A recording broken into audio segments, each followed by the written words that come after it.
Owner financing and wraparound mortgages. We talked about this a little bit before. Find a property, get it under contract, and buy the property, right? Use conventional financing if you want, or my favorite way to buy a property is buy it subject to. Just go to a seller and agree to take over the payments on their existing loan. Now you own a property that you got with the loan, and it cost you no money out of pocket. Now what I want you to do is invent a new mortgage. Create a new mortgage with a higher interest rate and a higher payment, and sell the house with the new mortgage. That's called a wraparound mortgage. It's a new mortgage that wraps around the existing underlying mortgage. You ask the buyer to give you a nice down payment, you put that in your pocket. Now they're making a monthly payment to you that you're using to make the underlying loan payment, and then you're keeping the spread. You're going to raise the interest rate, you're going to raise the principal balance, you're going to raise the resale price, and require either the purchaser to refinance if you want.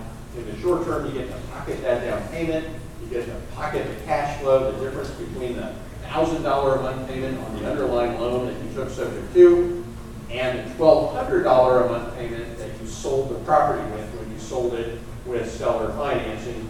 And then in the long term, of course, you get to keep the back end. In other words, you got it with a $120,000 loan, but you sold it with a $140,000 loan. Now, why were you able to create that spread? Once again, the reason you were able to create that spread is because if you sell a house with seller financing, there's two things I can guarantee will happen. It will sell faster, it will sell for a premium price. So that gives you an opportunity. Typical profit, 5% down, put it in your pocket, $100 to $500 a month per house, put it in your pocket, 5 to 20% when they ultimately refinance. It's a medium risk strategy. Sometimes your buyers will default, stop making the payment. The ugly secret truth is if the buyer defaults and stops making the payment, you take the property back and you sell it again. People who do this a lot find that they actually make more money, believe it or not, when the deal goes south than when the deal goes well. That being said, you don't want to have these deals go south.